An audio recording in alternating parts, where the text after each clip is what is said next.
Law enforcement, particularly police work, definitely did not create chronic stress, but we have mastered it.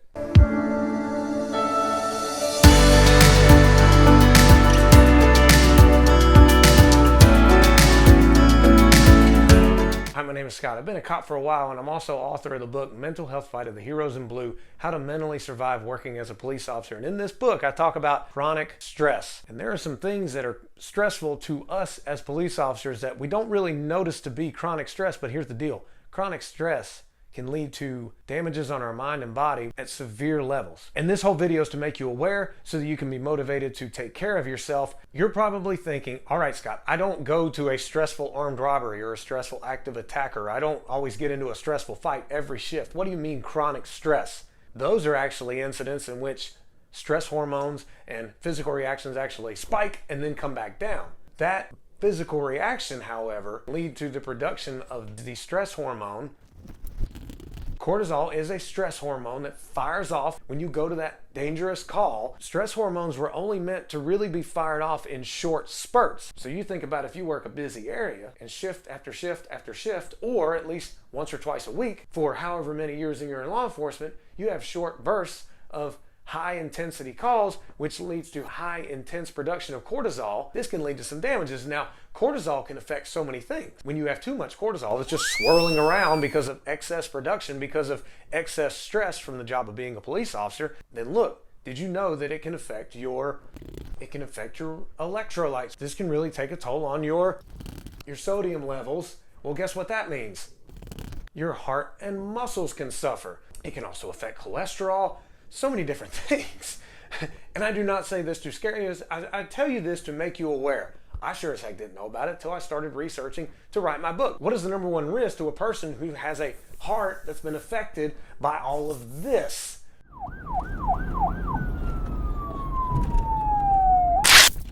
Stress. Stress affects a bad heart.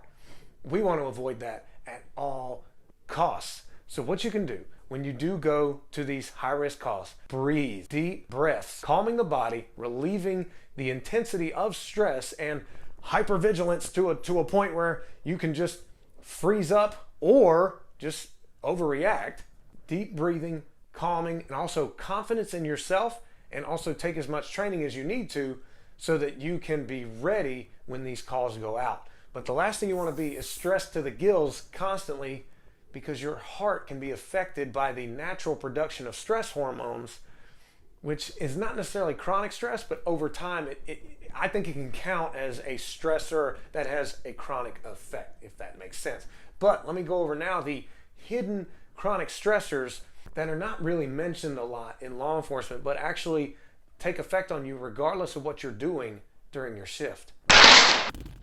The dead weight.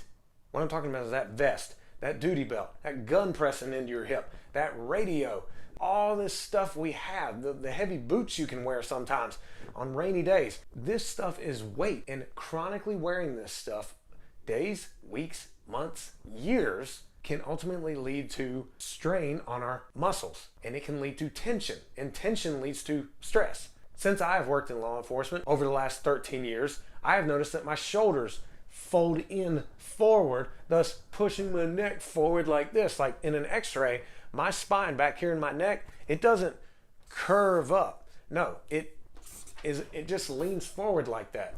Look at the forward neck. This is awful because it pulls the shoulders in and it just creates so much tension. It's from wearing all the vests for all these years, the belt, because my first 10 years, guess what? I didn't stretch. I did not stretch. I worked out, built up a bunch of lactic acid, put the dead weight on for shift after shift after shift. Yeah, it affected my skeletal structure, my muscle form, and my posture. So this dead weight can be a chronic stress to us. The next thing, shift work, particularly night shift, or when you're rotating days to nights, nights to days. I used to do 2 weeks of days, 2 weeks of nights. Shadow getting on your nerves? I'm sorry, I'll work on that in the future. Oh, shadow. But the rotating shifts are an example of how a non-traumatic stressor can be chronic, which can lead to stress on your mind and your body. So my advice is, you're already dealing with dead weight, then you're dealing with long shifts or night shifts where we're not naturally meant to stay awake at night and sleep during the day. We're not nocturnal. I would really encourage you to give it 100% effort on eating well during night shift so that it doesn't mess up your stomach, so that you don't go to sleep with an upset stomach or a full stomach, and your body can fully devote its attention to how tired it is and how much sleep it needs. And you can get more sleep during the day, along with stuff like melatonin, blacking out your room. There's other things. This is one you have to be aware about, that you're not immune to the stress of working shifts. It is chronic stress which can lead to chronic health problems. Sitting. The majority of our career is going to be involved sitting at the computer doing reports or sitting in the car. Particularly on rainy nights, you have to make it a point to get out of the car. I have talked about this in other videos, but not necessarily in the sense of chronic stress. But what prolonged sitting can lead to is diverticulitis, muscle atrophy, increased risk of heart attack, diabetes. The list goes on. Not telling you to scare you. I care about my brothers and sisters in blue. I am telling you this to make you aware, because when you're aware about more stuff that's harmful to you, you'll be more willing to help yourself know exactly what to address.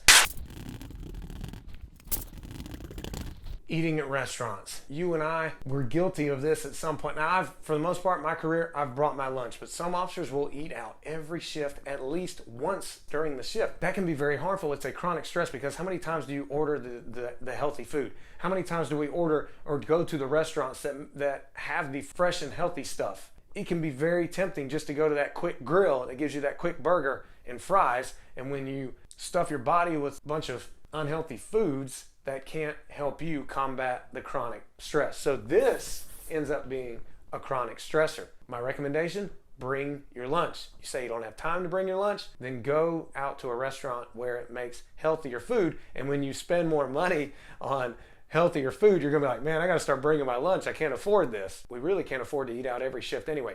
That gets expensive. Also, the type of food we eat can affect our mood. It really can. And if you're eating stuff that affects your mood in a bad way, such as the milkshakes at that restaurant, then you go into a call more stressed out because your mood gets affected, then that just piles onto the stress. What we eat can also help us combat the stress of the job, and we're not really prone to eating well if we eat out. So eating does affect mood.